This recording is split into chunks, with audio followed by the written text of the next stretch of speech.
پێشەنگ TV پێکەوە بۆ گۆڕانکاری، پێکەوە بۆ ئازادی و یەکسانی. کەسێ بەتەمای چاکسازی لەم دەسەڵاتەیە بکەم، بەس خەوە بینێ. نەریتێکی شۆڕژێرانە، نەریتێک کە لە خوارەوە خەریکە بنیاتی کۆمەلگایە. یەک هەر دەسەڵات ناتوانێت جا بە کێشەیەک ناباتەوە بەڕۆ حتا بەڕێوەبەراتەکانی خۆشیان کەوتونەکە ژێر پرسیارەوانێ. بۆ بیستنی بۆچوون و تێڕوانینی جیاواز و دژەباو، بۆ خستنە ڕۆی دنگی مرۆیی و یەکسانی خوازی. بۆ ئەم سیستەمەکە 83 خوێندکار دێک کۆردا بخوێنێت. ئەم ناوانە دروستە بۆیان تەنها ناوی حکوومەت دروست نییە بۆیان. چەک و پارەیان لەسەنیکەوە معناژی نامێنە ئیتر. چارەسەری بنەڕەتی بۆ کێشەی خەڵکی کوردستان وەلانانی ئەم دەسەڵاتەیە. هێنانە پێشەوەی دنگی ناڕزایەتیە جەماوەریەکان و بڵندگۆیەک بۆ هەڵسوڕاوانی. هێناوە بەهۆی خۆپشاندانەکانەوە بۆ بەهۆی خۆڕاگری خەڵک و ئیرادەی خەڵکەوە بۆ کەوە دەستێنراوە. بێکارانە بە ئەودەستێکی کەم ئیشەکەن و ماگانە موچەکانیان پێنادن. جاری وایە وازات خەڵک تونتر ئەبێ. ئەگەر مەترسیەک هەبێ لەسەر هەرێمدا یەکێتی و پارتی بۆ خود یەکێتی و پارتی مەترسی وڵاتەکانی مەنتیقەشیان بۆ سەر هەرێم زیاد کردووە. خستنەڕووی واقعیەتی دەسەڵات و ئۆپۆزیسیۆنی ساختە و پەردە هەڵماڵین لەسەر نیازیان. خۆشحاڵی هەبێ بەوەی کە هیچ ریفۆرم و چاکسازیەک و بەخازاتی خەڵک لەلایەن ئەمانەوە بێت. مێژوێک و کارنامەیەکی پوڵیان هەیە لەسەر ملهوڕی، لەسەر چەکڕاکێشان، لەسەر تعداکردن لەسەر خەڵک. ئەمانە دژمنی خەڵکی کوردستان بوونە لە پشتیان لە خەڵکی کوردستان کردووە. دێماسپێکی پەرشە بەسەر چینی کرێکار و بەشە جۆراوجۆرەکانی چینی کرێکار و هەموو کۆمەلگایە پەرزیان کردووە. بۆ تاو توێکردنی ئەو بابەتانەی کەمتر لە میدیاکانەوە دەبیسترێن، بەشێکی زۆری لە حیزبە چەپ و کۆمۆنیستەکانی دنیا و هەروەها بەشێک لە هەڵبژاردنەکانی ئەوروپا ناڕەزایەتیان دەربڕی. وینەکانی تاوانی دروست کردووە و تاوان ئەنجاما دەسەڵاتی چەکداری میلیشیای حزابی میلیشیای لە کوردستان. خەڵک لەلایەکۆ قەویترە، سازمانی تەیارکردە، ڕادیکاڵترە. بۆ نیشاندانی ڕێگەی ڕزگاری خەڵکی، پێشەنگ TV هەموو ڕۆژانێکی چوارشەممان کاتژمێر 9 شەو بە کاتی کوردستان ڕاستەوخۆ بەخشی بەرنامەکانی دەکات.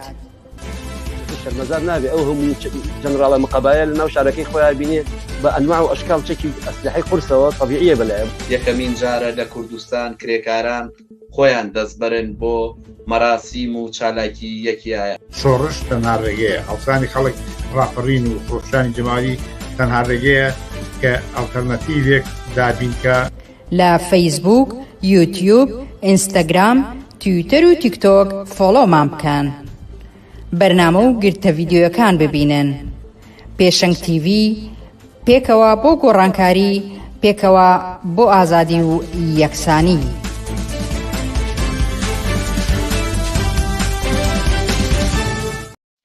لە پێشەنگ تیڤیەوە سڵاوتان لێبێت بینەرانی ئازیز. من بنار مستەفا خۆشحاڵم چوارشەمەیەکتر دێمە وڵاتەن بۆ پێشکەشکردنی پەخشی ڕاستەوخۆی بەرنامەکانی پێشەنگ TV. ئازیزان، بەرنامەکانی ئەمڕۆمان دەی تەمموزی 2024 لە سێتەوە پێک هاتووە. سەرەتا سەبارەت بە هێرش و لەشکرکێشی تورکیا بۆ کوردستان قسەباسێکمان دەبێت. پاشان سەبارەت بەو گرتە ڤیدیۆی ماوەی ڕابردوو بڵاو بۆەوە سەبارەت بە دەباربردنی منداڵان لە مابەدەشێ و قسەباسێکمان دەبێت. وەک ئاگادارین لە ئێران پاش ئەوەی کە ڕئیسی نەما سەرکۆماری نوێ هەڵبژێرا لەم بارێشەوە قسە و باسێکی ترمان دەبێت. ئێوەش دەتوانن بە سەرنج و پرسیار و تێبینیەکانتان بەشداری بکەن و ئەوانەی ئێوە بە کۆمنتێک دەیخەنە ڕوو ئاڕاستەی میوانانی بەرنامەکانی دەکەین. لەگەڵمان بن بۆ بەرنامەکانی ئەمڕۆمان.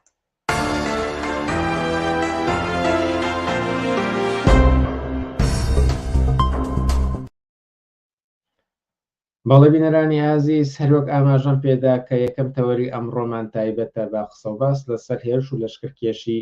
تورکیا بۆ کوردستان. ئەم بابەتەش تاوتوێ دەکەین لەگەڵ عەبدوڵڵا مەحموود سەرنووسەری بڵاوکراوی بۆ پێشەوە و ئەندامی مەکتەبی سیاسی حیزبی کۆمونیستی کرێکاری کوردستان. عەبدوڵڵا مەحموود، ئێوارەت باش و سوپاس کە ئەمجارش لەگەڵمانیت. ئێوارەی خۆتان و بینەران و بیسەرانی تەلەڤیزیۆنی پێشەنگ باش. ماوەیەک بەر لە ئێستا لە پەیوەند بە سەردانی ئۆردوگان بۆ بەغدا و بۆ هەولێر لەگەڵ تۆیە چاوپێکەوتنێکمان ئەنجامدا و یەکێک لەو تەوەرانی کە ئاماژت پێدا کە ئەوەیە ئەبێ پەیوەندیەکانیان ئاپدەیت بکەینەوە. زۆری نەخانەوە ئەم هێرش و لەشکرکێشەی تورکیا سوپای تورکیا دەبینین بۆ کوردستان کە بە درێژایی 10 کیلۆمەتر هاتونەتە ناو سوپایەک و تەنان خاڵی پشکنینیان داناوە و بۆتە ئەوەی کەمای بێزاری و تەنان کۆچکردنی بەشێکیش ئەکرێ ئەمە چەندێک پەیوەندی بەم ئابدەیتکردنی پەیوەندیانەوە هەبێت و یاخود ئەم دیاردەیە چییە ئەم بابەتە چییە کە ئێستا ئەم لەشکرکێشەی تورکیا بۆ کوردستان دەبینین بەڵێ جاریشکە سپاس بۆ تۆ تامان هەر وەک تۆ وتت ئەو ماوەی پێشوو کە ئەردۆغان هات بۆ عێراق و دواتر بۆ هەولێر ئێمە لەوێ وتمان کە ئەم سەردانە دوای کۆمەڵێک ئامانجی دیاریکراوەیە و یەکێک لەو ئامانجانە وتمان پەیوەندی بە وەک خۆیان دەڵێن مەسەلەی ئاساییش و مەسەلەی ئابدەتکردنەوەی پەیوەندیەکان و ئەمانەوە هەیە ئێستا تقریباً هەرە و پێشبینیانەی کە ئەو کاتە ئێمە کردمان و هەر لەو تەلەڤیزیۆنە پێشکەشمان کرد و پێشکەشمان کرد ئێستا خەریکە بە واقعی ڕاستیەکانی خۆی بە بەرجەسی نیشانی خەڵکی کوردستان دەدات. طبعاً ئابدەیتی ئەو پەیوەندیانە بە ئاسانی دەتوانین ئێمە بیبینین کە هەتا جیاوازیەکانی ببینین ئەگەر هێرشەکانی جارانی پێشووی دەوڵەتی تورکیا بۆ ناو کوردستانی عێراق لە هەر بڕگەیەکدا ئامانجێکی دیاریکراوی بووە لەم بڕگەیەشدا ئەمجارەیان کە دیسان هێرش دەکا ئامانجێکی دیاریکراوی هەیە هەرو کاتە وتمان کە خەریکە عێراق خەریکە دەگەڕێتەوە بۆ نێو مەحفەلی نێو دەوڵەتی وەلەو چوارچێوەیەدا دەوڵەتی تورکیا دەیەوێت پەیوەندەکانی خۆی لەگەڵ عێراقدا بە زۆرێکی کار ڕێک بخاتەوە واوکات لەو چوارچێوەیەشدا کە هاوسەنجی نێوان بەغدا و هەرێمی کوردستان گۆڕاوە بە قازانجی بەغدا دیسان تورکیا پێویستی بەوەیە لەو چوارچێوێژدا پەیوەندەکانی خۆی تەنانەت لەگەڵ هەرێمی کوردستانیش بە زۆرێکیکە ساغداتەوە بەتابەتیش لەگەڵ ئەو هێزەی کە زۆر نزیکە لی چکارە و کاتە ژوتمان کە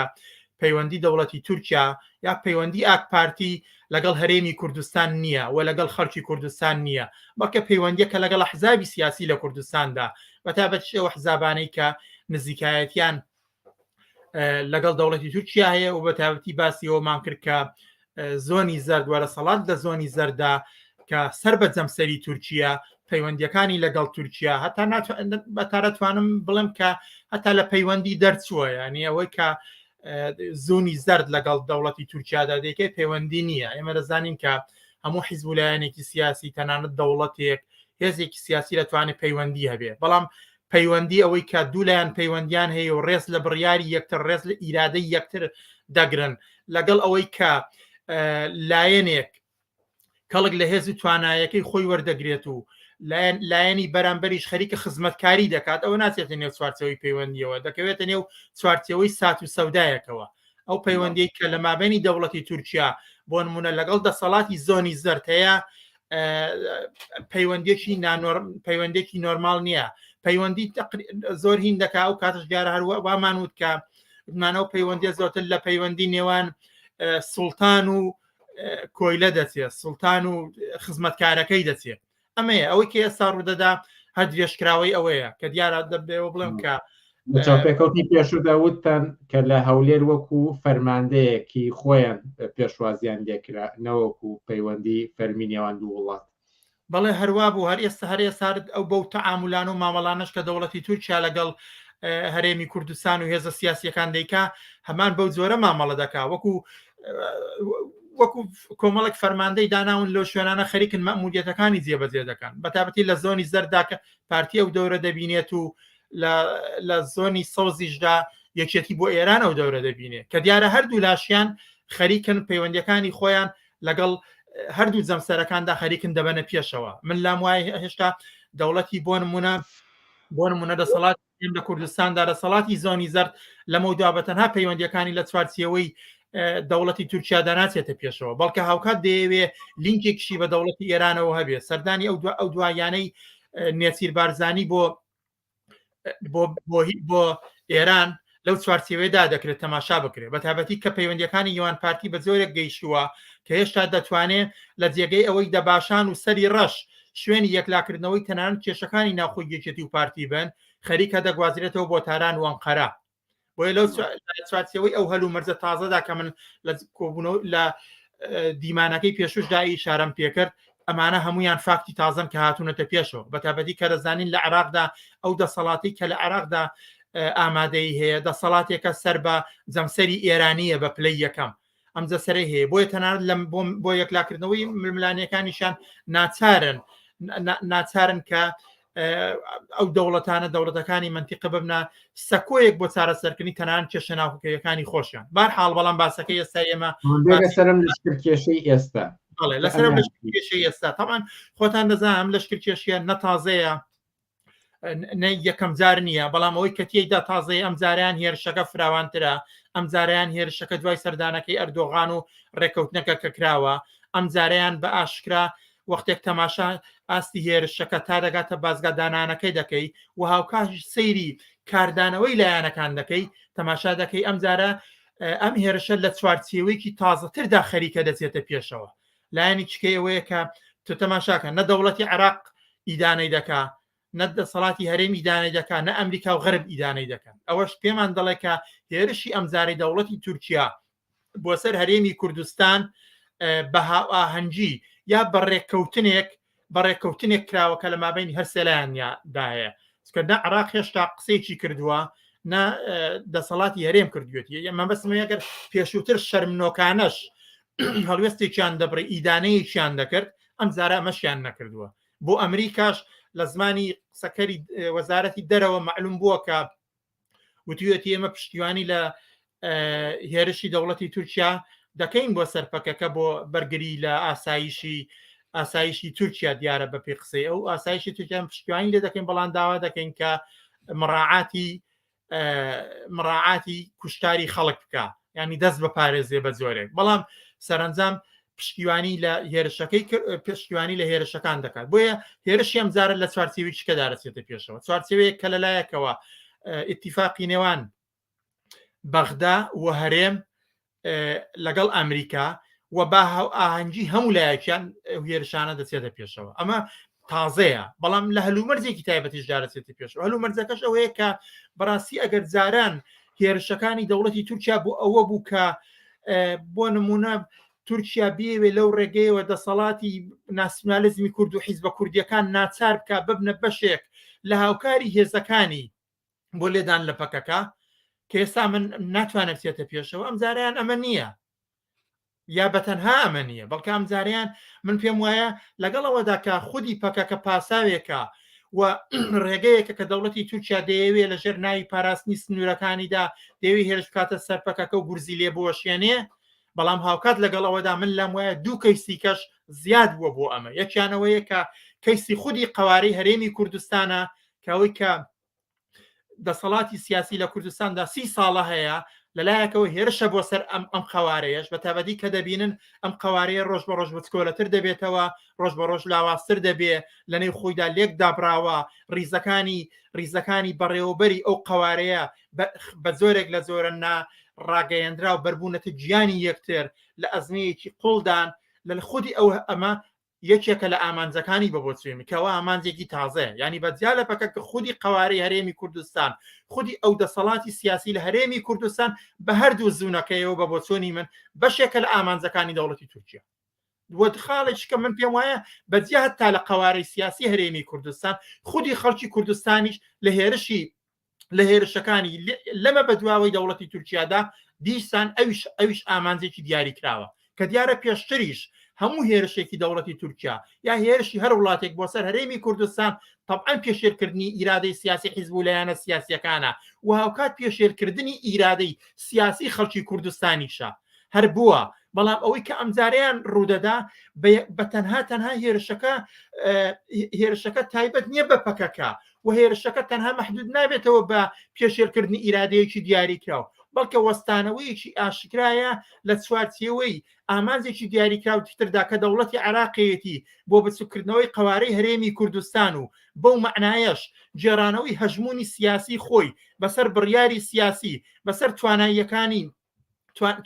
یان جێرانەوەی توانایەکانی خۆی بەسەر هەرێمی کوردستاندا کە پلە ببلە دەستی پێکردووە ئەم جارە هێرشی دەوڵەتی تورکیا لەگەڵ ئەو ئامانجەی دەوڵەتی عێراقیدا یەک دەگرێتەوە بە تابەتی کە نابێ ئەوەشمان بچێ من لام وایە هەتا ئەو هێرشانێکی ئێستا دەوڵەتی تورکیا دەیکا دەکرێت ببێتە کەناڵێ و ڕێگەیەک بۆ ئەوەی کە تەنانەت ببێتە گوشارێک بەوەی کە خودی یەکێتی و پارتی ناچار بن داوا لە دەوڵەتی مەرکەزی عراقی بکەن کە سنوورەکان بپارێزێ بەو معنایەش یعنی ئەگەر کەیسی نەوت لە دەستی دەسەڵاتی یەکێتی و پارتی دەرهاتووە کەیسی داهاتی ناوخۆی خەریکە لە رەسیان دەرچێ کەیسی مەسلەی یاسایی لە مەسلەی ڕێی بڕیارەکانی دادگا خەریکە دێ خەریکە ئەم جاریان پرسی ئەمنی سنوورەکانیش بە ناچاری دەبێت ڕادستی بەغدا وەرەسەڵاتی مەرکەزی بکرێت کە ئەوەش ئامانجێکە لەگەڵ دەوڵەتی تورکیارێتەوە بۆ دەوڵەتی تورکیا مهمترین شت ئەوەیە کە دەسەڵاتی سیاسی لە کوردستاندا هێندە لاواز ببێ کە بەغدا ئەو کارانە بکات چونکە ئەو وەختە دەوڵەتی تورکیا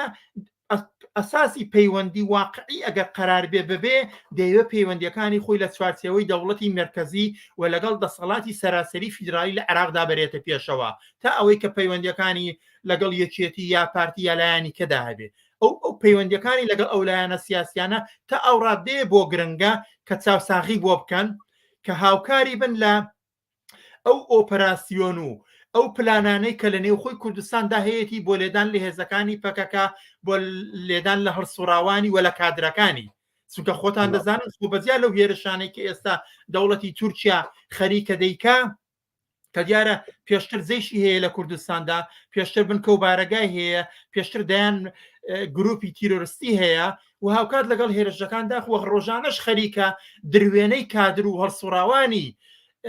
پەکەکە ئۆپۆزیسیۆنی تورکی دەکات خەریکە ئەمانەش دەکات کە لە بەیاننامەی حیزبی کۆمستی کرێکاری کوردستانە هاتووە کە بەجیا لە ئەوەی کە ئەم هێرشانی تورکیا سەرکۆنە ئیدانە دەکات هاوکات دەسەڵاتدارانی کوردستان و دەسەڵاتدارانی عێراق بەرپرسیار دەکات کە خۆشتان ئاماژتان بێتەوە هاوکاتی ئەمانش ئەمریکا ئەمەیان بۆچی لەبەرەوەی کە دەوڵەتی تورکیا و هیچ دەوڵەتێک دیارە هیچ دەوڵەتێک خۆی بە ئاسانی ناتوانێت سەرکێشی بکات چەندە بەهێزیش بێ ناتوانێت سەرکێشی بکات بچێ شوێنێکیشکە داگیر بکات پێویستی بە زەمینە هەیە پێویستی بە پشتیوانی هەیە پێویستی بە ئۆکەیکردن هەیە ئەم جارە ئۆکەکەی دیارە بۆیە تۆ ناچاری وەختێک پارتی بە حساب لە زۆنی زەردا دەسەڵاتی هەیە بەڵام هێزەکانی دەوڵەتی تورکیا ئەم جارە بازگیان داناوە دەوریاتیان هەیە لەو شوێنە کەواتە خەریکە لە نێو ماڵ ئەو ماڵەی تۆدا تەنان لە نێو دەسەڵاتێکدا کە نزیکە لە خودی دەوڵەتی تورکیاشەوە بەڵام تورکیا هەر بەوە ڕازی نییە کە دەسەڵاتی زۆنی زەر لێ نزیکە دەیەوێ خۆی کاراکتەرێکی سەرەکی بێ خۆی کاراکتەرێکی سەرەکی بێ لە نێو دۆخی سیاسی هەرێمی کوردستاندا یعنی هەتا ئەوە یەکیشکە لە جیاوازیەکانە لەگەڵ هێرشەکانی پێشوو ئەگەر لە هێرشەکانی پێشووی دەوڵەتی تورکیادا بۆ نمونە دەوریاتی نەبوو بازگەی دانەدەنا بەو ئەندازەیە نەدەهاتە نێو قوڵایی کوردستانەوە و بەو ئەندازەیە هێزی نەدەجوڵاند ئەم جاریان بە ئەندازێکی یەکجار گەورە هەموو ئەوانە دەکات و بەجیا لەوانش احتیمالێکی بە هەتا احتیمالێکی بۆ خۆش خزمەتیش نییە کە پارتی پێی دەکات بۆیە لە جێگەی ڕێگە بدا بۆ نمونە هێزەکانی پارتی بە دوادا چون بکەن و پشکنین بکەن و بەدوا کادر و هەڵسوراوەکانیان دابگەڕن خەریکن لە حەوشەی دەسەڵاتی پارتیدا بەدوا هەڵسوراوان و کەسانێک کە گومانیان لێ دەکەن دەگەڕێت بەو معنایە خەریک نییە بازگە بدا بە پارتی ئەم جارە بازگەکان خۆی دایدەنێ دەوریەتەکان خۆی دایدەنێ کەەوە پێشاتێکی بەڕاستی یەکجار مەترسیدارە و نیشانی دەدا کە دەسەڵاتی بزوتنەوەی ناسیۆنالیزمی کورد لە کوردستاندا چۆن کەرکوچی لە دەستداوە خەریکە دهۆک و واتینانیش لە دەست دەدا و تەنانەت بەپی هەندێک سەرچاوە و لێدوان کە باز دەکرێت تەنانەت دەوڵەتی تورکیا نیازی هەیە هێرشەکانی درێژ کاتەوە تەنانەت بۆ سنووری منتیقەی دەسەڵاتی زۆنی سەوزیش لەو حاڵەتەدا کەواتە ناتوانین بڵین یەکێتی و پارتی بۆ دەنگیان نییە یەکێتی و پارتی بەکردەوە خەریکن بوونەتە بەشێک لەو پرۆسیسە کە خەریکە ئەمان دەیکەن بۆیە هەموو هێزێکی ئازادی خواست و هەموو دەنگێکی ناڕەزایەتی چەندە بە ئەندازەی ئەوەی کە دژی لەشکرکێشی سەرەکی دەوڵەتی تورکیایە ناچارە ئیدانە و ئیدانەی ئەو هەڵوێستە شەرمنۆکانەی دەسەڵاتی ناسیۆنالیزمی کورد یەکێتی و پارتیش بکات و هاوکات هەموو دەوڵەتێک کە سەر و زمانی سەرانی بۆرژوازی لە عێراقدا سەروەری عێراق و پاراستنی سنوورەکان و گێڕانەوەی سەروەری و بەهێزبوونەوە و هەموو ئەمانەیە بەڵام وەختێک بەبەر چاویانەوە بەشێکی گەورە لە سنوورەکان بە درێژایی سنوورێکی یەکجار دوور و درێژ هێزی وڵاتی چکە دێ پێشێلی دەکا ئەویش بێدەنگە دیسان تۆ ناچاری ئەویش بە مەسئول بزانی و بەکردەوەش من لام وایە بەجیالەوەی کە دەوڵەتی تورکیا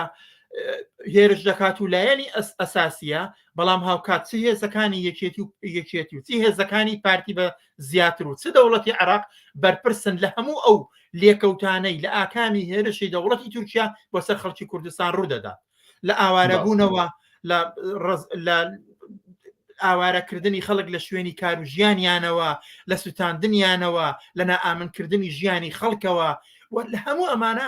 هەرسێلایەن بەرپرسیارن چونکە ئەگەر یەکێتی و پارتی دەوڵەتی عێراق بەڵێ لەسەر کۆتایی ئەم دیاردەیە پرسیاری بینەرێک بێن سەر شاشەکە و ئەوەی کە لە ئاستی نێونەتەوەییدا لە ئاستی با بڵین یاسا نێونەتەوەیەکاندا ناکرێت سکاڵا تۆمار بکرێت و ڕێگری لەم هێرشا و لەشکرکێشیانەی تورکیا بکرێت ئەمە ئەگەر بە شێوەیەکێتر دایڕێژم یاسا نێونەتەوەیەکان ناتوان ڕێگری بکەن لەم هێرشانی کە تورکیایکە طبعا یاسای نێودەوڵەتی زۆر بنتەیە کە دەتوانێت ڕێگری لەوە بکاوە ئەوانە پێیان دەوترێت پێشێرکردنی یاسوزانم خەرقی دەولی پێڵێ ئەنی بۆ نمونە پێشێرکردنی سنووری هەتا نەکرد لە زەمینی لە ئاسمانیشداگەر شوێنێک تارەیەک بێ سنوور ببەزێنە دەڵێن خەرقی هەوایی کردووە خەرقی زەمینی کردووە خەڵقی هەواڵگری کردووە ئەمانە هەمویان ئێستا هەن بەپی قانون نێودەوڵەتی هەمووانە قەدەغان بەڵام خۆ کێشەکەوەیە کە بەشێک لەو یاسا نێودەوڵەتیانەی کە هەیە یا خودی ئەو ناوەندە نێودەوڵەتیانەی کە هەیە خۆیان پابندی ئەو بەڵێنانە نین کە لە سەری پێکاتون بەتابەتی لە هەلومەرزی ئێستا ئێمە خۆمان دەیبینین بە ئاشکرا دەیبینین کوشتاری خەڵکی غەزە دەبینین وەدەیان لەدایان گۆشەی دنیادا دەبینی بەڵام ڕێکخراوە نێودەوڵەتیەکان بێدەنگن لەو بارانەوە لەو شوێنەی کە پێیان خۆش بێ لە قازانجیان بێ لەوانەیە هەڵوێستەیە بکەن لەو شوێنەی بە قازانجیان نیە نیکەن لە ئێستادا بەتابەتی دەوڵەتی تورکیا کە خەریکە لە ململانەی نێوان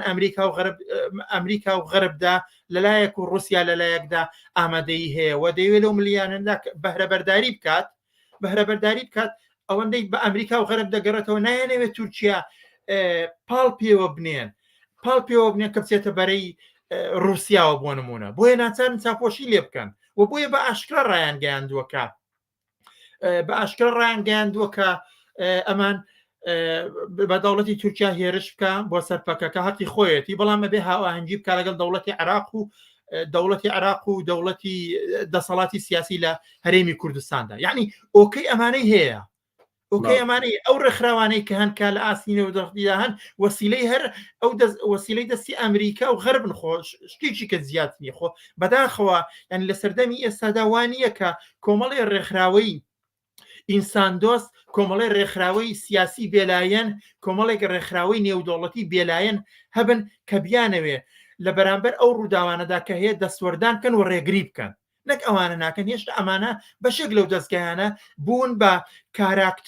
کاراکتەر یا ڕووپۆشکردن یا داپۆشنی خودی ئەوانە یا پشتیوانی لەمانە بەڵام یەک ڕێگەی هەیە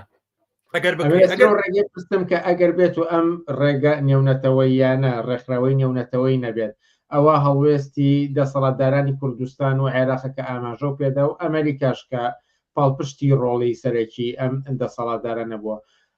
ینی هەرە بێ ئەم لەشکرکێش و هێرشانەی دەورێک ئێران و دەورێک تورکیا و هاتنی ئەم هێزە سەربازیانە بۆ خاکی بۆ نێو خەڵکی لە کوردستاندا قبول بکرێت قبول ناکرێت هەروەکو چۆن لە مەسلەی شەڕی غەزەدا یا لە شەڕی عێراق ئێراندا لەوانەدا ئێمە بینی ومانە هەمیشە ئۆردووێکیکە هەیە ئۆردوویەک هەمیشە ئاتۆتە مەیدان هێزێکەیە هەمیشە هاتۆتە مەیدان هێزێکەیە هەمیشە دەستەمۆ ناکرێت ئەو هێزە چ لە عێراق هەیە چ لە کوردستان هەیە چ لە ناو خۆی تورکیا هەیە و لە چ ئاستی دنیادا هەیە ئەوە تا بۆ نمونەوەی کە لە شەڕی لە بەرامبەر شەڕ و کوشتارێک دەکا لە غەزە دەکرێت ئێمە دەیبینین کە بە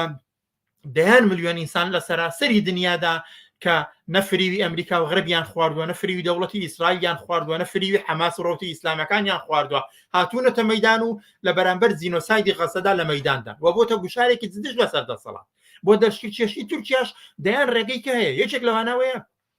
خەڵک بێتە مەدان ینی بۆ نمونە یەخەگرتنی UN یەکێکە لەو کارانە بە بۆ سونیم ینی بۆ نمونە لە کوردستانی عراقاوە لە عراقدا دەکرێت یەخەگرتنی دام و دەستگاکانی UN کۆبوونەوەی جەماوەری لە بەردەمی UN بە دەلیلی ئەوەی کە تا ئێستا UN خۆی بەرپرس دەزانێت لە دۆخی سیاسی عراق و دەخالەتی هەیە و بەشێکە لێرە واقعیەکێکە لە وڵاتەدا کۆبوونەوە لە بەردەمی UN یەکێکە لەو ڕێگەیانە. ڕێگەی دووەم بۆ نمونە خۆپیشاندانی ناڕزایەتی جەماوەری لە شارەکاندا لەو شوێنێکی ئیمکانی هەیە خەڵک بێتە سەرجادە بەرامبەر بەمانە باشە هەموو ڕۆژێ وەرە چەندین راپۆرت بڵاو کراوەتەوە کە لە ساڵی 2000 لەو کاتەوە لە 91ەوە دەتوانم بڵێم تا ئێستا بەدەیان کەس کوژراون بەدەیان کەس بریندار بوون بەدەیان هزار کەس ئاوارە بوون بەدەیان توزانم بە سەدان گورد ناچار بە چۆڵکردن کراون شوێنی گیانیان کراوە خەڵک ئەبێ لە شارەکانی کوردستانی چیچکە لە ڕێگاکانی ئەوەیە کە خەڵک بێتە سەرجاددا ئەمە ڕێگەی شکەیە خاڵی شکەوەیە بەڕاستی دەکرێت خەڵک بچێتە بەردەم سەفارەتی دەوڵەتی تورکیا هەم لە ناو هەولێر و ئەوانە و تەنانەت لە بەردەم دەسەڵاتی سیاسی هەرێمدا کۆ ببنەوە داوا بکەن کە خواستی چوونە دەرەوەی سەفارەتخانەی دەوڵەتی تورکیا خواستی چوونە دەرەوەی بنکە و بارەگای هێزی چەکداری وڵاتانی ناوچەکە لە کوردستاندا ببێ بە خواستی جەماوەری چۆن خواستی نان خواستی وەستانەوە بە گەندەڵی چۆن خواستی دەیان خواستی موچە و دەیان خواستی کە خواستی جەماوەری خەڵکی کوردستانن خواستی چوونە دەرەوەی بنکە و بارەگای هێزی چەکدار و دەخالەتی وڵاتەکان لە ناوچەکەدا و تەنانەت خواستی کردنە دەرەوەی قۆنسڵی ئەو وڵاتانە کە لە وڵاتانەدا قۆنسڵیان هەیە بەڵام لەشکرکێشی لەو شوێنانەدا دەکەن دەبێ ببێتە خواستی خەڵک من پێم وایە ئەمانە هەمویان ڕێگەچە هەمویان ڕێگەن بێەوەی ئەوە احتیمادت بەڕێحمەد کارتی بەرنامەکەمان زۆر کەمەوە ئەگەر زۆر بە کورتی وەڵامی سەرنجی بینەرێک بدەنەوە کە سەرنجەکە زۆر دووری درێژ نووسراوە بەڵام ئەگەر کورتی کەمەوە هۆکارەکە هەوڵدانە بە وەڵامدانەوە بە کێشەیەکی ئابووری کە هەم تورکیا دەرگیری بووە هەروەها عێراق و کوردستانیش دەسەڵاتدارانی عێراق و کوردستانیش چرای سەوزیان بۆ هەڵکردووە زۆر بە کورتی ئەگەر بە هاوڕابوون یاخود هاوڕانەبوون سەرنجی خۆتان لەسەر ئەم سەرنجە بدەن. بەڵێ ئەزانیت یەکەمیشت ئەوەیە کە دەبێت واقع بزانین پەکەکە تەنها لە کوردستانی عێراق نییە تا تۆ بتەوێت لە ڕێگەی هێزی چەکداریەوە پەکەکە لە ناوبەری پەکەکە بوونێکی سیاسیە لە نێو خۆی تورکیاشدا بێ واقعیتە بەڕسمی بناسین ئەمە یەک دوو خودی پەکەکەەوە هێزی کەی لەو بابەتە ئەگەر تەنانەت پەکەکە هەموو هێزەکانیشی تێک بشکێ تا چارەسەری کێشەی کورد لە کوردستانی تورکیادا نەکرێت تا مافە سیاسیەکانی خەڵکی کوردستان لە کوردستانی تورکیادا وەڵامی وەرنەگرێتەوە دەیان هێزی کە دروست دەبن چ لە نێو خۆی تورکیادا و چ لەسەر سنوورەکان دەتوانێت هێزی چەکداریانە بێ وەکەوەی کێستا هەیە بۆیە ئەمانە هیچ ڕێگە چارەیەک نین ئەمە لایەنێک هەتا خودی ئەوانە بەشێک هەتا ئەوی کە دەڵێن ئاسایی شوشت خودی دەوڵەتی تورکیا سەرچاوەیەکی هەرە گەورەی نەئاسایشکردنی تەواوی ڕۆژهەڵاتی ناوەڕاست و تەواوی ئەو منتیقەیەشە یعنی هەتا ئەوەی کە لە ژێرناوی بە حساب جێرانەوەی ئاسایش ئەو کارە دەکە ئەمە خاڵێککە لەبێ بزانین کە لە من ئەو تێبینی و بەڕێزە دروستە واقعیەتیشکە شێوەیە کە خودی دەوڵەتی تورکیا دەرگیرە بەدەیان کێشەی نێوخۆییەوە کێشەی نێوخۆیی بۆ وەکو کێشەی کورد لە کوردستانی تورکیا ناو تورکیادا کێشە و شەڕی لەگەڵ بزوتنەوەی پێشکەوتن خوازانە لە ناو تورکیادا کێشە لەگەڵ مافەکانی ژنان و خواستەکانی لە نێو خۆی تورکیادا کێشە لە نێو باڵەکانی خودی بۆرژوازی تورکیدا بە پێی خۆی کێشەی اقتصادی ئەو دەوڵەتە و دارمانی بەهای لیرەی تورکی و کێشەی تەریکردنەوەی دەوڵەتی تورکیا بازبازیانی ئەو دەوڵەتە لە مابینی قوتبی رووسی و ئەمریکیدا نەبوون و نەتوانینی بۆی ببێتە قوتبێک لە بەرامبەر جەمسەری چکە کە ئێرانە لە ناوچەکەدا هەموو ئەوانە کۆمەڵێک کۆکاری کە کەوا لە دەوڵەتی تورکیا دەکا هەمیشە غوڵی چکە لە دەرەوەی سنوورەکان بۆ خۆی دروستکات ئەگەر بۆ نمونە لە لیبیا دەداخل دەکا لە کوردستانی سووریا تەداخل دەکا لە کوردستانی عێراق تەداخل دەکا لە مەسەلەی فەڵەستینە تەداخل دەکە لە هەموو شوێنەکانە خەریکە تەداخل دەکا خۆ لە هەندێک شوێن هەیە لە لیبیای خۆ پەکەکە نییە بۆ نمونە هیچ کامێک نییە لە نێو خودی دەوڵەتی تورکیادا یەک دەنگی ئازادی خوازی پێشکەوتن خوازانە بەرز بێتەوە سەرکوتی دەکەن بڕۆ تەماشاکە دەوڵەت تورکیا تاکە دەوڵەتێکەکە زیندانەکانی لێون لە خەڵکی ئازادی خواست لە خەڵکی کوردەوە بۆ خەڵکی تورک و تا خەڵکی کە زیندانی کراون بۆیە شەڕی دەوڵەتی تورکیا شەڕیەتی بۆمانەوە و هاوکاتیش بۆ گواستنەوەی ئەو ئەزمانی کە لە نێو خۆی دەوڵەتی تورکیا داهەیەتی بۆ سەر سنوورەکان یەکێکشکە لە ئامانجەکانەتی کە دەبێ بیکە بەڵام نابێ بیرمامچێ من یەک جارێکە وەک ئاخر قسە بیڵێمەوەیە کە هێرشەکانی ئەم جارەی دەوڵەتی تورکیا تەنها پەکەکە نییە پەکەکەی ڕاستە پەکەکە ئامانجێکێتی بەڵام لەوە گەورەتر بە بۆچوونی من قوارەی هەرێمی کوردستان و دەسەڵاتی سیاسی هەرێمی کوردستان ئامانجێکێتی کە دەیەوێت لەوە لاوەستر و وێرانتر بێ و خودی خەڵکی کوردستان و ویستی ئازادی خوازی خەڵکی کوردستان ئامانجێکەکەی دەوڵەتی تورکیایە واتە لە یەک کادا دەوڵەتی تورکیا لە ژێر ناوی هێرش بۆ سەر پەکەکە هێرش بۆ سەر خەڵکی کوردستان هێرش بۆ سەر قوارەی سیاسی و تەنانەت هاوپەیمانەکانی خۆی و هاوکاریکردن و هاوکاریکردنی دەوڵەتی مرکزی عراقیە لە ئامانجەکانی خۆیدا کە لە عراقدا هەیەی بۆ یەکلاکردنەوە و قوتبیکردنەوەی دەسەڵاتی و زالکردنی دەسەڵاتی فیدرالی بەسەر تەواوی هەرێمی کوردستاندا ئەمانە کۆمەڵێک ئامانجی دیاری کراوە. عەبدوڵڵا مەحموود زۆر سپاسکە لە بەرنامەکانی ئەمشەی پێشەنگ تیڤیدا ئامادە بوون. زۆر سپاس بۆ ئێوە و بۆ بینەران و بیسەرانی پێشەنگ تیڤی و سپاس بۆ تۆش. با داوای لێبوردنەوە لە بینەران کۆمەڵە پرسیار و سەرنجی تر هاتبوون بەڵام بەهۆی کەمی کاتەکەمان و بوونی بەرنامەی تریش نەمانتوانی هەمویان تاوتێ بکەین بە هیوای بتوانین لە بەرنامەکانی ئایندەتردا وەڵامی ئەو پرسیار و تێبینیانش بینەوە کە ئێستا هاتبوونە سەر شاشەکە و بە کۆمنت هاتبوون وچانێکی بچووک و پاشان سەبارەت بە لەباربردنی مناڵان بەرنامەمان دەبێت لاگەڵمان بێنەوە.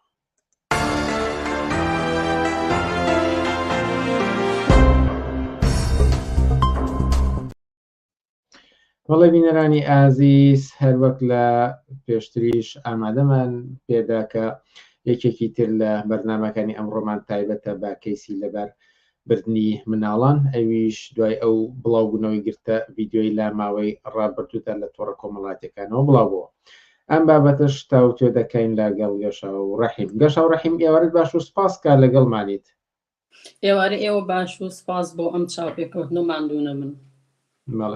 وەک ئاماژەم پێدا لە چەند هەفتەی ڕابردوودا لە شاری هەولێر ڤیددیۆیەک لە تۆڕە کۆمەڵاتەکان بڵاو بۆەوە سەبارەت بە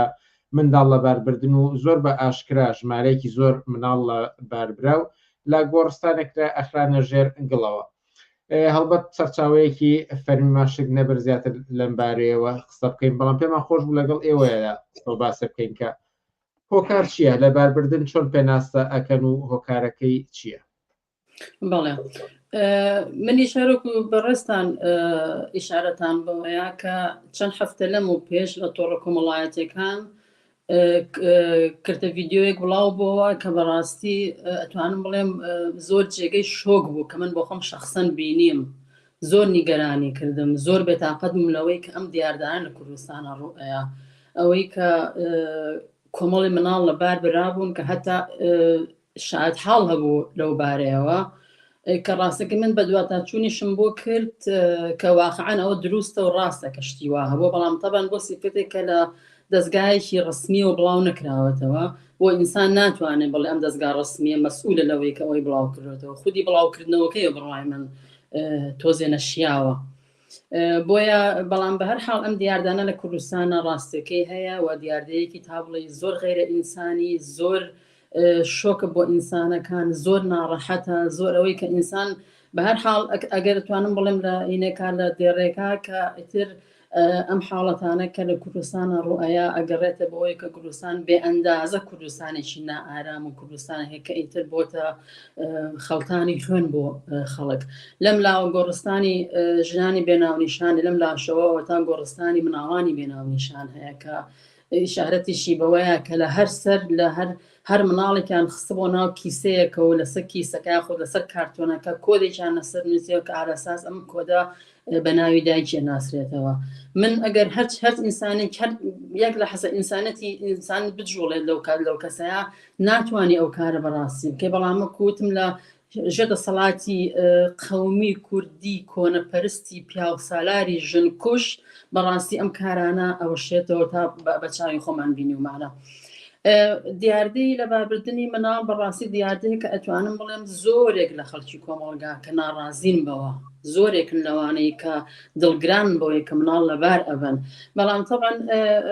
ئەتوان ئەبێ بڵێن کە هۆکاری مناڵ لەباربردن چییە بۆچی مناڵ لەباربردن هەیە کە ئەمە دیاردەیەکی جددی کۆمەڵایەتێک کە بێمە بەڕاستی جوابی بینەوە ئەم دیاردەی لە تەواوی دنیایە هەیە لە وڵاتێکە و لە وڵاتانی پێشکەوتوو بە بەناو دیموکراتی فەرقەکات لە وڵاتانێکی شەرقی ئەوسەط فەرقەکات لە وڵاتانی ئەوروپا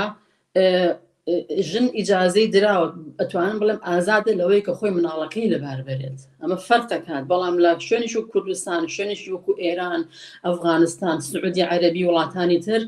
ئەمانە ئەسڵەن ئەوە تا بەو شەوەیە کە خۆمان بینمانە ئەوە مناڵ لەبارە برێت تەبەن یەکێ لە سەبەبەکانی مناڵ لەباربردن ئەوەیە کە ئەو زەخت و فشاری کە لەسەر ژنانن لە کوردستانە بڵێن ئەمەگە فشارێکی بێ ئەندازە بێ پلەدویی دەرەجە دوو تەماشایانەکەن ناچارم کە مناڵەکان لەباری خۆیان ئەبن لە هەمان کاتە باری فەرهەنگی و نەبوونی کۆمەلگایەکی مۆدێرن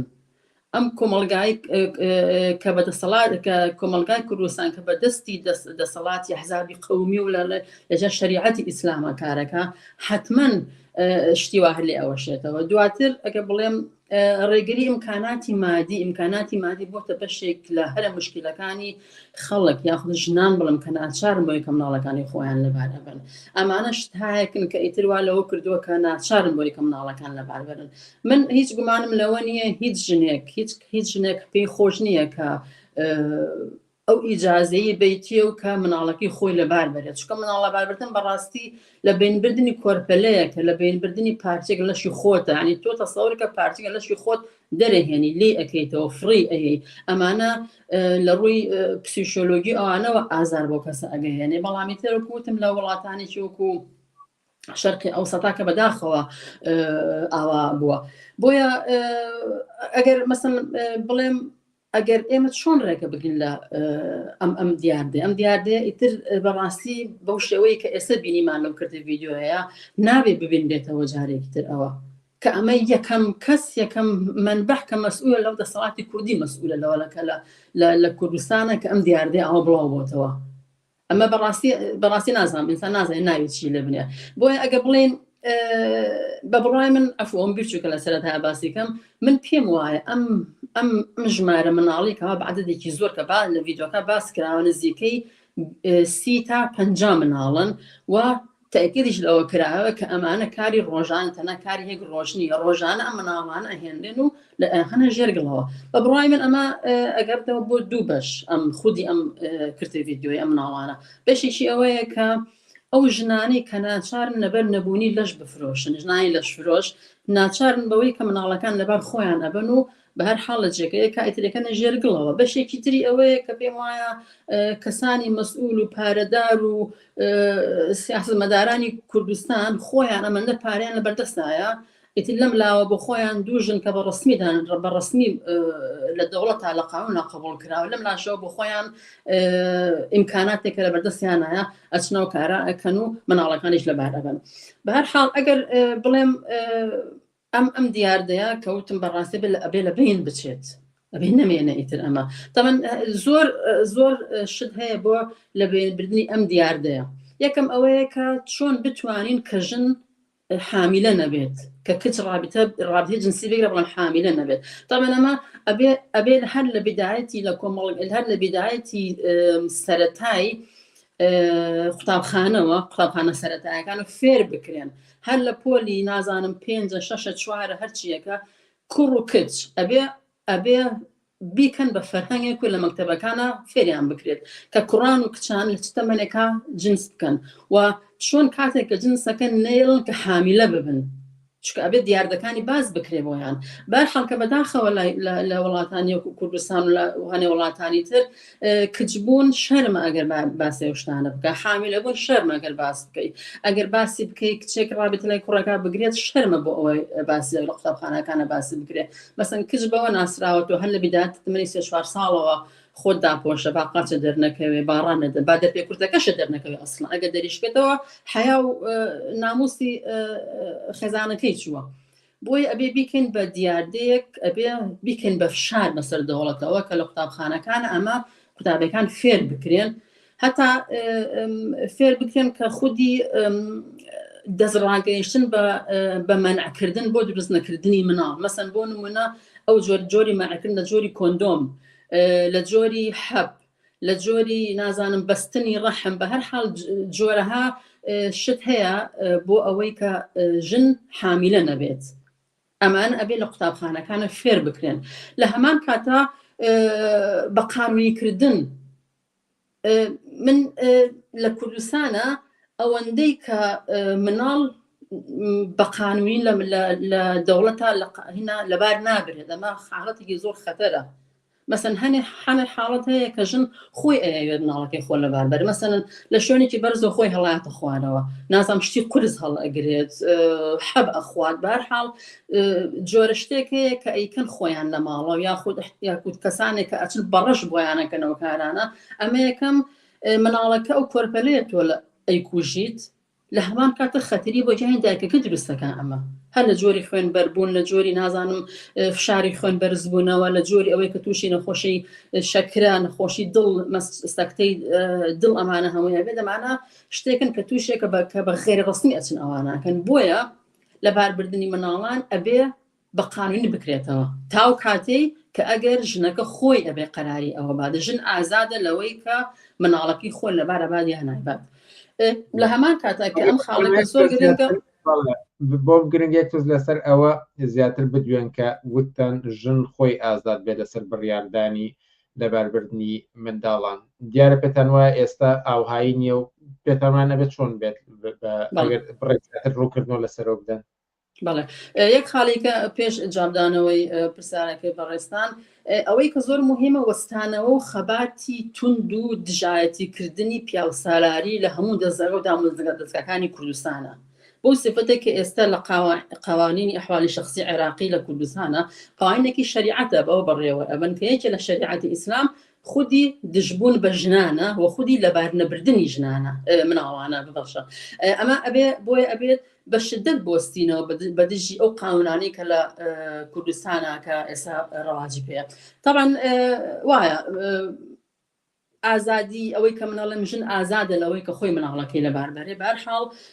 ئەم مناڵە ئیتر بەشێکە لە گیانی ژنەکە و جۆرێکە لەوەی کە ئیتر خۆی ئەم مەسئول لەوەی کە ئەم مناڵە بەخێوەکە دیان نایکات هەر بۆ دلیلە ئەبێ ئازادیش بێ لەوەی کە مناڵەکە لەبارە بەدای لەبەر نابات بەڵام بە بڕای من ئەمە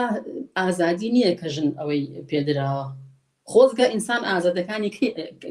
وەرمانەگەر ژنانی ئازادەکانی تر وەرمانەگەر بۆیە مناڵە باربردن نەک ئازادی نییە بەڵکو چەندین جار دەرەجە دووی ژنان نیشان ئەدا لێرەیە ئازادی ئەوەیە کە کەڵک وەربگرن لە هۆیەکانی مەنعکردن بۆ مناڵ دروست نەکردن ئەبێ ژنان ئەمە ئازادن کە ئەو میکاناتی کە هەیە لە بەردەستیانە بۆیان فراهم بکرێت بەهرەمەند بن لە زانستی جنسی مثلا بەجددی ینی نازانن جنس چۆن ئەکرێت نازان چۆن مناڵ دروست ئەبێت هەر بۆ دەیلە ئەبێ ئەم زانستی جنسی بە دەرەجاتێکی وا فێر بکرێن وشیار بکرێن لەوەی کە بۆیە ناچار نەبن بەوەی کە حاملە بن و مناڵەکانیان لەباربرن ئازادی ڕزگاربوون لە دین کە ئەمە بەشێکی زۆر گەورەیە لە پەیوەندی جنسیە بۆ نمونە ئازاد ئەو کەسەکان ئازادن بڵەوەی کە جنسەکە چی ئەکەن چۆن ئەیکەن لەکوێ ئەیکەن بۆوێ دین هیچ ڕەبتێکی بە پەیوەندی ئینسانەکانەوە نەبێت ئەو ئینسانەکان خۆیان قەرار بۆ ئەوە ئەن کە ڕابەتی جنسی ئەگرن یان ناگرن ئەبێ ئازادبی لەوەی کە ئەگەر مناڵیشت هەبێ بەڵام جێگە و شوێنی ئابووریت بۆ فراهم بکرێت یەکێ لە مشکلەکانی ژنان ئەوەیە کاتێکە حامیلە ئەبن لەسەر کارەکان دەرئەکرێن یاخود ئەسەن لە هەر شوێنی وەرناگرێن مناڵی بچووکت هەیە مەسەلەن ناتوانیت بێ بۆ سەر کارەکە درەنگێ بۆ سەر کارەکەت ناتوانانی جواب بە نیازەکانی خاوەن کارەکە دەبێتەوە بۆیە ئەبێ ژن ئەبێ ئازاد بێ لەوەی کە جێگە و موقعەتی مەکانەتی ئیمکاناتی مادی و کارەکەی خۆی لەدەست نەیات ئەمە دیارە لە هەمان شێوەیە ئازادی ئیمکاناتی گونجاو بۆ بەخێوکردنی مناڵ لە جۆری دایانگا لە جۆری هەتا مەدرسەکان کە بە بەلاژەوە بۆ ژنان بووی کە بتوان ئەگەر حامیلە بوون حاڵەتێکی وە هاتە پێشەوە ناچار نەبن لەوەی کە ئازاد بن لەوەی کە مناڵەکە لەبار بن ئازاد من لەوەی کە جێگە و موقعاتی مەکانەتی خۆیان لەدەستنەیەن ئازادی ئەوەی کە مناڵیشت هەبێت وە لە هەمان کاتیشتا بتوانین لە علاقات و ژیانی اجتماعیە مەحروم نەبیت مثلەن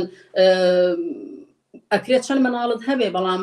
تێکەڵاوی کۆمەلگا ببیت لە کارەکە دەدەستنەیەیت بەرنامەکانمان کەم ماوە چەند سەرنجێک هاتووە ئەمەوێ بیخەمە سەر شاشەکە و ئاڕاستی ئێوە بکەمەکو سەرنج و تێبینی و بۆچوونی ئێوە لە باریانەوە ببیستم بەداخواما کرێگەر قسەیکشما بێت لە کۆتاییدا بیکەن سەرەتا باز لە نەبوونی یاسا دەکرێت کە بۆتە هۆکاری ئەوەی کە ئەم دیاردە دڵتە سێزێنانە ببینین نەبوونی یاسایەکی ئینسانی هۆکارە بۆ ئەمە مەڵە پرسیارێک کە ئایا ئەم دیاردەیە بۆ خودی ژیانی دایکەکە مەترسیدا دەنێت دیارە قسە لەسەر لەباربردنی منداڵانە ئەگەر بە کورتی بۆچوونی خۆتان لەسەر ئەم سەرنج و پرسیارە بدەن هەمیشە ئەگەر بە شکلێکی قانونی لەباربردنی مناڵ لەبار ببرێت ناترسێکی وایم ترسێکی نییە بۆ سەرخەتەریاتی دایکەکە بەڵام وەکوم باسم کرد پێشتر ئەگەر بە غەیرە قانونی مناڵ لەبار ببرێت بەو شێوانی کە بەکارێهێنن لە ڕووی عەشاری و نازانە و جۆرشتانی کە لە کۆمەڵگایە حتما خەتەری بۆ سەر دایکەکە هەیە بەڵام من بەڕای من ئەگەر مناڵ لەبار ببرێت من خۆم لەگەڵ لەباربردنە نیم ئەگەر لەبار ببرێت ئەبێ قانونی بێت لە دەوڵەتە ئیتر حتما بۆ دەوڵەتی جۆک و ئێسێ کوردستان وڵاتیشی کوردستان کۆمەلگاشی کوردستان تەبەن ئەتوانم بڵێم زۆر زەحمەتە ئەوە بەڵام ئێمە ئەبێت ئەوە جێ بخەین و بتوانین کار لەسەرەوە بکەین هیوادارم جواب ماوێتەوە نازانم پرسیارێکی ترت ئەگەر هەبوو نازانم بەڵە پرسیاری تریش زۆر هاتە وەڵام بەداخوا کاتی بەرنامەکانمان کەم ماوە بەرنامەی ئیتریش هەیە بۆیە لێرەدا ئەگەر شتێک ما بتانەوێت بە کورتی لە 30 سانیەدا بیڵن فەرمون بە کورتی و ئەگەر قسەیەکیش لەسەر نەبوونی یاسایەکی ئینسانی کە پارێزگاری لەم ژنانە بکات سەرنجەکان هەبێ فەرمون حتما ئێمە ئەمانەوێ یاخود ئەبێت خەڵکی ئازادی خواست خەڵکی ئەو کەسانی کە ئیتر دژی مناڵ لەباربردن و کەسانی کە واقعا ئینسانیت بیرەکەنەوە ئەبێ هەموو کار بکەین پێکەوە ئەبێ بەدەستە جەمع ئەبێ بە خۆمان ڕێکخراوکن بۆی کە بتوان لانی کەمەکەی ئەوەی کە ئیتر هەم ژیانی ئازادانە بۆ ژنان بەردەستە بکرێت هەم ئیتر ئەم نەهامەتی کە لە کوردستانە هەیە لە بین ببرێت و بە شیدەت ئەبێ دژی کۆم ئەبێ دژی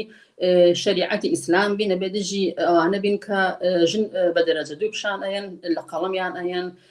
بە هەر حاڵ وێدەوارن کە بتوانین پێکەوە کارێ بکەین بۆ ئەوە هەروەکو سەرنجەکە بینەرێک سەرنجی ئەوەی داوەکە بە پێچوانەوەی کە ئێوە ئەڵێن دەسەڵات لە ئێستادا زیاتر کار لەسەر فەراهەمکردنی فەزای ئاین بۆ زیادکردنی مزگەوتەکان دەکات هەروەکو سەرنجێک بە پێچەوانی ئەوەی کە ئێوە ئاماژەتان پێکرد کە پێویستە چی بکرێت ئەگەر ڕوعێکی ئەو ئیمکاناتی کە بۆ سیخوڕەکانی خۆیان بەکارێن کە بۆ جەنگ بەکاری ئەهێنن کە بۆ خەڵک قەتڵ عامی خەڵکی پێەکەن یەک ڕوبعی بەکار بێنن بۆ مناڵان بۆ هۆشیارکردنەوەی ژنان و پیاوان لە کوردستانە کە بتوانن چۆن بتوان ئیمکاناتێکی سەحی دروست ئینسانی فراهەم کەن بۆی کە مناڵ لەبار نەبرێت تەنها ڕوبعێک بەسە بۆ ئەوەی کە مناڵان لەبار نەبرێت گەشە ڕەحیم زۆر سپاسکە لە بەرنامەکانی ئەم شەوی پێشەنگ تیڤیدا ئامادە بوون زۆر سپاس بۆ ئێوە ماندوونەوە ئازیزان وچانێکی کورت و پاشان سەبارەت بە هەڵبژاردننی سەر کۆماری نوێ لە ئێران بەردەوام دەبین لاگەڵمان بێنەوە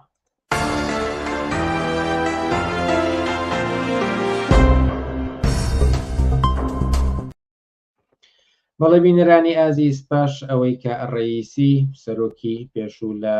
ڕووداوێکی هەلیکۆپتەردا لە ژیاندا نەما هەفتەی ڕابردوو سەر کۆماری نوێ بۆ ئێران هەڵبژێرا و هو ئەم بابەتە شتا و تێ دەکەین لەگەڵ سەهەندی حوسەینی لە ڕابەری حیزبی حکمەتی ئیسخەتی ڕسمی سەر حوسەینی ئێوارەت باش و سپاس کا لەگەڵمانیت ئەگەر میوتی مایکەکە لابن سپاس گوزار دەبم ئێوارێت هەم باش و سڵاو ڕێزم هەیە بۆ ئێوە و بینەرانی بەڕێستان بەڵام پێشتر نقطەیەک ئیشارە بکەم کە من لە ڕەهبەری حیزبی حکومەتی سخەتی ڕسمی ئەم دەورەیە نیم دەرحاڵ من نەمەکان شرکت بکەمەوانە پێم خۆش بەوە ئیشارە ببخشن بۆ هەڵێ سپاس بۆ ڕاستکردنەوە بەڵام بینە سەر ئەم هەڵبژاردننی سەرکۆماری نوێ لە ئێراندا یەکشەمەی ڕابردوو پێم وابوو کە سەرۆکۆمارێکی نوێ هەڵبژێرەوە باس دەکرێت ئەمە جیاوازە هەم کورزمانە هەم پیژەکەی پزیشکە و هەموها لە خەتی خاتەمیە کە با بڵێن بڕێک میان ڕەوترە هێندە توندڕەو نییە وەکو ئەوانەی پێش وەک ئەحمەد نەژاد و وەکو ڕئیسی و هەتاوەکو دوایی ئەگەر کۆکراوێکی گشتی لەسەر خودی ئەم پرۆسەی هەڵبژاردنەی لە ئێران ئەنجامدرا قسەی بکەن فەرمون لە دەورەی خاتەمیدا ڕاستەکەی شەڕی نێوان دوودانە جەریان بوو جەریانی ئیسلاح تەڵەبی و جەریانی ئوسولگەرایی کە پێیان خۆش بوو کە هەروە بمێنێتەوە ئەم دەورەیە وان نییە یعنی پزیشکیان یا دکتۆر پزیشکیان نەتیجەی شەڕی دوو جەناحی نێو حکوومەت نییە کە ئەوی کردو بەڕێی جمهور نەتیجەی شکستێکی قوڵی ئابووری سیاسی و لە شەڕێکی ڕوبەڕوو لەگەڵ جەماوەری شۆڕژێری ئێران کە تەنیا ڕێگایان بۆی کە باشتر بژین ژیانێکی باشتریان بێ سەرنگونی جمهوری ئیسلامیە بۆیە من پێم وایە کە پزیشکیان نە نەتیجەی تەقابلی جەناحایی متەفاوەتی نێو جمهوری ئیسلامی بەڵکو و ئەوەی کە دیشتیشمان هێنانە دەرێ و بنپیلیگرتنی حتا لە تەرەف هەیئەتی حاکمەی ئێران و بە تایبەت جمهوری ئیسلامی کە خودی خامانەیی پێوا بوو کە دەبێت کەسێک بێت بتوانێت حداقل بۆ یەک دەورە بتوانێت جمهوری ئیسلامی لە دەستی تعرضی خەڵکی و جەماوەری شۆڕژێری خەڵک بپارێزێ و یا نەجاتیدا یا ئەوەی کە ڕواڵەتێکی کەمێک ئارامتری بێ ڕواڵەتێک بێت کە بەڕاستی خوێنبێتی بەڕاستی نە پێنج کلاسی سەوات بێن نەمەلا بێ نە کەسێک بێت پزیشکیان بە تەوری واقعی دکتورێکە خوێندوویەتی متخصصی ئەنواعی پزیشکی هەیە و لە هەمان کاتدا زیاتر نزیکە لە جریانی ئیسلاح تەڵەبەکان وەکۆی کە ئەڵێ بەڵام وەختی کە چاوی لەکەی یەک خەت و یەک جەهاتە بۆ نەجاتی جمهوری ئیسلامی بۆ نەجات بۆی کە ئیدامەکاری بکات جمهوری ئیسلامی من پێم وایە کە پرۆسەی ئەم دەورەی انتخابات مهندسی هەیئەتی حاکمەی ئێران کە پزیشکیان کە بێتە دەرێ و بتوانێت کە یەک دەورەی دیکە جمهوری ئیسلامی نەجات بدە من بە کورتی چونکە ئەم قسە زۆر کراوە کە ئەم هەڵبژاردەی ئەم جارە بۆ ئەوەیە کە جمهوری ئیسلامی ڕزگار بکات لەم دۆخەی کە تێکەوتوو ئەوەی کە لە مەترسی نەماندا پێتان وایە ئەم سەرۆک کۆمارە نوێیە بتوانێت وەڵام دەرەوەی ئەم ئەرکە بێت من پێم وایە کە ناتوانێت من پێم وایە ئەرێ ئەوەی کە ئەوان دەیانەوێت کە کەسێک بێ و نەجاتیان بە ڕزگاریان بە ئەرێ وایە بەڵام ئەوەی کە فاکتۆرەکان و ئەوەی کە ئەساسی مەسایلێکە لە ئێران نەگوزارێ مەسەلەی اقتصادیەکەی مەسەلەی سیاسەتەکەی مەسەلەی تعرض و مبارزەی هەر ڕۆژەی خەڵک لە مەیدان و تەبەقەی کاریگەرێک کە ڕۆژانە لە گۆشە و کناری ئێران خەریکە مبارزە دەکات معلم لە مەیدانە دانیشجوو معلم و دانش ئاموز لە مەیدانن و هەر هەمویان نیشانیەدە حتا لەم دەورەیەدا کە انتخابات دەکرێت و ویستیان لە دانیشگاکان نیشان بدەن کە ئێمە دەتوانین فەزای کەمێک باشتر دروستکەین دەتوانین وەزیەت باشتر بکەین بێ وچان و بێ ئەولا پێیان ئەڵەن ئێوە مەسیری خۆتان ئەڕۆن بەڵام ئەم جامعەیە کە تەسمیمی گرتووە کە ژیانێکی باشتری بێ لە تەریق ئێوە لە تەریق بەئێستا سیاسەتی اقتصادیتانەوە لە تەریق جمهوری ئیسلامیە کە سابقەیەکی هەیە سابقەیەکی لە ترۆر و وەشەت و کوشتن و کوشتار ڕێگای خۆی ئەگرێت ئەم جامعەیە ڕێگای خۆی بەرەو پێش ئەبا و بە نەزەری من هەم انتخاباتەکەی هەم کێشانە مەیدانی پزیشکیان بەعنوانی کاندیدی هەیئەتی حاکمە هەردووکەن لە نەتیجەی شکستێکی ئەساسیدا بوو کە جمهوری ئیسلامی لە بەرابەر خەڵکدا خوارد بووی ویستی ئەم شکستە ئەم ڕووخانە لە بەرابەر خەڵکیدا بە شێوەیەکی متمەدانە یا ئەو جۆرەی کە نیشانی بدات کە ئێمە خۆمان ویستمانە ئەم پرۆسەیە ئیدامە دەین، خۆمان ویستمانە کە نیشان بدەین کە فەزای بازی سیاسی دروست دەکەین، خۆمان ویستمانە ئەوە تا کەسێک وەکو ئیسلاح تەڵەبێک دەتوانێت بێت بە نمایەندە و ببێت بە ڕێی جمهور و ئەوانە بە نەزەری من لە واقعیەتدا ئەوەیە کە ئەمانە شکستایەکن کە جمهوری ئیسلامی دەیەوێ بە شێوەیەکی ئابرومەندانە، بە شێوەیەک کە بڵێ من شکستم نەخواردەوە، بڵێ من بۆ خۆم خەریکم ئەو کارانە ئەەکەم، ولی لە واقعیەتدا خۆمان ئەزانین و ئێوەش حتمەن بۆ خەڵکی کە لە مەیدانن لە مەیدانن و هەم شکستی انتخاباتیان پێ تەحمیلکردن، هەم پێشڕەوی زۆر ئەم شکستی انتخابە لە ڕۆژی انتخاباتە چۆن دەبینرایان بە بڵێن ینی خەڵک چۆن پێشوازی لە پرۆسەی انتخاباتەکە بەگشتی کرد؟ ئەوەی کە نیشاندرا بە تۆری واقعیت کەمترین ڕێژەی لەسەر سندوقەکان بوو، خارج لەوەی کە مدیای غەرب بوو بە ئێستا مدیا فارسەکان ویستیان نیشان بدەن کە پزیشکانێک هاتۆتە مەیدان و دەکرێت فەزایان بۆ بکەنەوە، بەڵام ئەمەلەن و لە واقعدا ڕێژەی دەخالەتی خەڵکی لە انتخابات زۆر کەم بوو و من واردی ئامارەکان نابم، شەڕی ئاماری ناکەم بە تۆری واقعی، بەڵام ئەوەی کە نیشاندرا ڕێژەی دەخالەتی خەڵکی باوەسفیەوەی کە پزیشکانیان هێنا مەیدانە، باوەسفیەوەی کە هێنا نیشانیاندا کە بەڵێ ئێمە دەتوانین ئێمە دەمانەوێت تغییر و تحولێک ئیجاد بکەین بە حەدی ئەقل فەزایەکی باز و باشتر ئیجاد بکەین، بەڵام ئەوەی کە خەڵک نیشانیاندا شرکت نەکردن بایکۆتکردنی انتخابات و لە هەمان کاتدا لە هەمان ڕۆژی انتخاباتدا ئیدامەی ئێترازات و مبارزاتی کرێکاران و زەحمەتکێشان لە هەموو گۆشەکەناری ئەم جامعەیە ئەدی. بۆیە من ئەڵم شکستێکی دیکەی گەورە بەسەرشانی جمهوری ئیسلامی حد بە خودی انتخاباتەکەی و خودی انتخابات و نوعی انتخاباتەکەی نەتیجەی شکستێکی پێشتر بوو کە جمهوری ئیسلامی لە بەرابەر خەڵکدا خوارد بوو کە ویستی بە شێوەیەکی بێستا ڕوومەندانە ئەم شکستە جبران بکاتەوە و نیشان بدات. دەرحەڵ ئەم هەیئەتە ئەم جمهوری ئیسلامیە متوجه بووە لی معلوم بۆ نە بە ئێعدام نە بە کوشتاری خیابانی نە سەرکوبی هەر ڕۆژە ناتوانێت ئەم خەڵکەی کە پێشڕەویان کردن، ئەم خەڵکەی کە هاتنە مەیدان، ئەوەی کە بە ڕەوتی ژینا ناسرا و جنبشی ژیان ئازادی ناسرا و جمهوری ئیسلامی پاشەکشە پێ کرد و زەمینگیری کرد و لە بەرابەری داوەستا ئەزانێ بە تەواوی قودرەتەوە باوەی کە سەرکوبی کرد، باوەی کە ئێدامی کرد، باوەی کە ڕۆژانە هەمیشە حملەی پێکا بەم جەماوەرە بە خەڵکە معتەرزە دایان کوژێ ئایان بڕێ، بەڵام لە هەمان کاتدا ئەبینێت کە مەسەلەی سەرنگونی مەسەلەی ئەوەی کە جمهوری ئیسلامی ناوی بمێنێت لە ڕەگ و پێستی ئەم جامعەیەدا چۆتە خوارێ و ئەمە بۆ جمهوری ئیسلامی و هەیئەتی حاکمەوە بە تایبەت خامنەیی کەفکرێکە کە دەکرێت بە سەرکوب و بە ئیدامەی سەرکوب و بە ماشێنی سەرکوب دەتوانێت پاشەکشێ بە خەڵکی بکە. حتا ئەم نەتیجەیە خودی خامنەی و هەیئەتەکەی کە پێسڵە لە جمهوری ئیسلامیدا لە ئەساسدا تونترین جەریانی ئەمینن بەو نەتیجەیە گەیشتن، ینی شکستەکەیان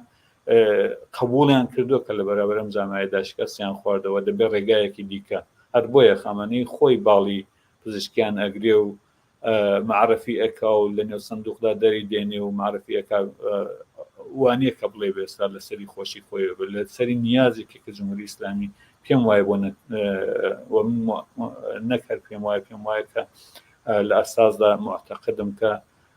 جمهوری ئیسلامی بۆی کە خۆی نەجاتدا پزیشکیانی هێنا مەیدان و کە بتوانێت وەزعیەتی خۆی باشتر بکات. بەڵام فاکتۆرەکانەوە نیشان نادن. زۆر جار مدیای بە ئێستا فارسی پێی دڵێ گۆرباچۆفی ئێرانە، گۆرباچۆفێک کە گلاسنۆستی بوو مەسەلەی بە ئێستا ئیسلاحاتی اقتصادی و یا پرۆستریکا ئیسلاحاتی اقتصادی و ئیسلاحاتی سیاسی کرد، بەڵام نە جمهوری ئیسلامی شۆڕەویەکە کە سابقەیەک لە اقتصاد و بنەمایەکی سەرمایه‌دارێکی دەوڵەتی بە ڕۆنەقێکی اقتصادی گەورە و گەشەدارەوە کە تا 200 بێسلا دەرەزە لە اقتصاد پێشرفتی کردبوو لە بەرابەر غەربدا غەربێک کە اقتصادێکی سەرمایه‌داری ئاوەڵەی هەبوو خۆی نیشان دەدا نە جمهوری ئیسلامی ئەوەیە ئەساسەن جمهوری ئیسلامی و هەیەتەکەی هاتبوو کە مەسەلەی سەرمایه‌داری لە ئێران لە ژێردەستی لە ژێر زەربی تەبەقەی کارەگەرێک کە هاتبوون ئینقلابیان نەویست هاتبوو بۆ نەجاتی ئەوە و پێم وایە نە پزیشکیان دەتوانێت ئەم مەسەلە اقتصادی حەلکە یعنی موقعیەتی اقتصادی کە جمهوری ئیسلامی و هەیئەتی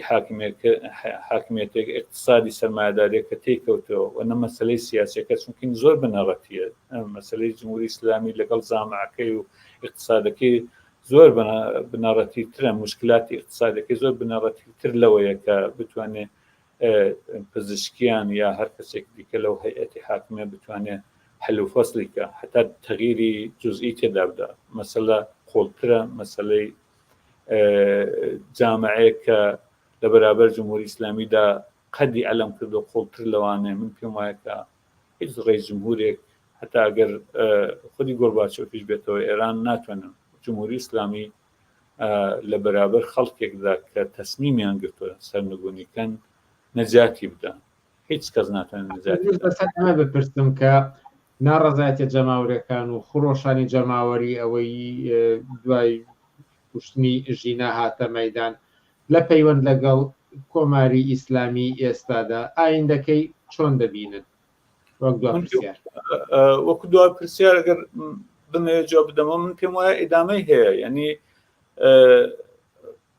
ڕەوتی مبارزاتی لە ئێران لە دوای ئینقلابی 57ەوە گەچاویلەکەی مەرحەلە بە مەرحەلە خۆی پەیدا کردووە پوختەتر بووە و بە ئیسلا ڕێگا و شۆنی تایبەت بە خۆی خەریکە پەیداکە لە خودی مەسەلەی ژینادا و جنبشەکەی و تعارضێکی جامعە کردی تغییراتێکی ئەساسی بە نسبەت مەسەلەن ساڵی 96 و 98 پەیدا کرد بوو جامعەیەک کە پێشتر سەرکوبێکی دیبوو خۆی پەیدا کرد بوو ئێزانی سازمانەکانی چۆن بەیەکەوە گرێبدا لە مەحەلەی کارەکاندا چۆن ئێترازاتی دەست پێ بکەوە پێ بە پێ هاتبوو بەو قودرەتە گەورەوە هات جمهوری ئیسلامی بێستا زەمینگیر کرد من پێم وایە ئەم جامعەیە دووبارە بە سازماندانی خۆی بە شەڕی هەر ڕۆژە و هەر کاتی کە تەبەقەی کارگەر من ئەوەی کە دەشی بینین لە ڕاستی ئەم ئێترازاتە لەم دەورەیەدا دەورەی پێش و شەروا بوو بەڵام ئێترازێک بە وەسعەتی جنبشی ژینا من پێم وایە ئەمیقتر دەبێت سازمانی یافتەتر دەبێت متەمەرکزتر و بە ئێستا سازمانی یافتە لە نظر ڕەهبەریەوە ڕەهبەرێکی جەمعی من پێم وایە کە بتوانێت کە ئەم دەفعەیە ئیتر جمهوری ئیسلامی کاری تەواو بێ من ئەوەی کە ئەیبینێ ئەو جامعە ئەیبینێ و لە دانیشگا ئەیبینی و لە خیابان ئەیبینی و لە مەدرسە ئەیبینی و لە هەر شوێنێک کە بۆنێکی ئێترازی لێ دێ و قسەی خەڵکێک کە هاتووەتە مەیدان تعرض دەکا نەقد دەکا شەڕ دەکا ئەیبینی ئەم چشمەندازە ئەم ئایندەی تیا ئەبینی کە جمهوری ئیسلامی ڕزگاری نابێت لەم تعرضەی داهاتووە کە سازمانی یافتەترە ڕەهبەریدارترە سوسیالیستیترە لەو نەزەرەوە پێم وایە کە ئایندەی مبارزاتی لە ئێران ڕوونترە و ئایندەی جمهوری ئیسلامی ئایندەیەکی تاریکتر من پێم وایە مەرحەلەی یا خەندەقە ئاخرەکانی جمهوری ئیسلامی خەریکە پێ بە پێ نابوود ئەبێ و ڕێگای نەجاتێکی نیە لە نەزەر منەوە من پێم وایە ئەم جامعە دەستمی خۆی گرتۆ سەرنگونی ئینقلابی یا ئێستاژێر و ڕووکردنی ئینقلابی جمهوری ئیسلامی ئێمە ئەیبینین بچای خۆ ئەگەرچی وتم دو پرسیار بەڵام پرسیارێکی زۆر سەرنجڕاکێ شاتوامێ ئاراستەی ئێوەی بکەم ئەویش لەسەر خۆشباوەڕیە لە زۆر جێگە دیاردەیەک خۆشباوەڕی دروست دەکات بۆ نمونە چەندی نمونایە هەر لە ئێران هەم لە کوردستان بزوتنەوەی گۆڕان بێ یان ئەوەی کە ڕووبی موسەوی بێتاوەکو دوای پرسیار ئەوەیە ئەکرێت پزیشکیان بۆ ماوەیەک خۆشباوەڕی دروست بکات ئەگەر بە کورتی وەڵامی ئەوە بدەنەوە من پێم وایە ناکرێت چونکە پێشتر حداقل بۆ لە ئێراندا ئەم تەجروبەیە دووپات نابێتەوە چون بەسەر تەواوی ئەم جامعەیە بەسەر تەواوی ئەوانەدا ڕۆیشتووە ئەوانەی هەموو بە ئیسلاح تەڵەب و ئوسولگەرا کە دەڵێت ئیتر تەمام ماجەرا یانە کارتان تەواوە ئەم دەورەی تەواو بوو دەورەی ئیسلاحات و دەورەی ئەوەی کە بتوانی خەڵک بەڕەتێنی بە بوونەی ئیسلاحاتەوە چەندین ساڵ لەوە پێش تەواو بوو یعنی بە مەسەلەی ڕوحانیەوە بگرێتە ئالان من پێم وایە لە ئێراندا ئەمە شانسی نییە ڕاستەکەی ئەمە شانسی نییە چونکی تەجروبەیەک و تەجروبەیەکە خەڵک هەیەە و ئاگاهیەکی سیاسی ئەمیق کە خەڵک هەیەەوە دیتنی خۆیان بە چاوی خۆیان کە لە هەر دەورەیەکدا ئەگە بەشێک لەم جامعەیەدا ئومێدی بەست بێ بەڵام هیچ یەک لە ئەم هەیئەتانە ئەم جەریاناتە ئەم ڕەوتانەی کە هاتن تولی عمری جمهوری ئیسلامیان زیاتر کرد هیچ تەسیرێکی اقتصادی ڕفاهی ئازادی بۆ جامعە نەبوو بۆیە من پێم وایە شانسیان نییە هیچ حتاگە پزیشکیانیش بێ یا حتەکتم ئەگەم خودی گۆرباچۆفیش بێتەوە جمهوری ئیسلامی بۆ نەجات نادرێت چونکە جامعەیەکی بشدت لە نظر عەقلی و بە ئێستا سیاسیەوە ئاگاهن تەجروبەی ئەمیقیان هەیە تەواوی ئەو پرۆسانیان دیوە لەو سەرە من پێم وایە کە بێشانسە یعنی مەسەلەی گۆڕان یا مەسەلەی ئیسلاحاتی دووبارە لە جمهوری ئیسلامیدا لە نظر منەوە شانسێکی نییە ڕاستەکەی سەهەندی حوسێنی زۆر سپاسکە بەشدار بوویت لەگەڵمانە هەروەها سپاس بۆ ئێوە و بینەرانێک کە گوێیان لە دەنگیان سپاسانە زۆر سپاس هەر لێرەشدا دێینە کۆتایی بەرنامەکانی ئەم هەفتەیەمان تا هەفتەی ئایندە و بەرنامەیەکی تر هەر شاد و سەرکەوتوو بن.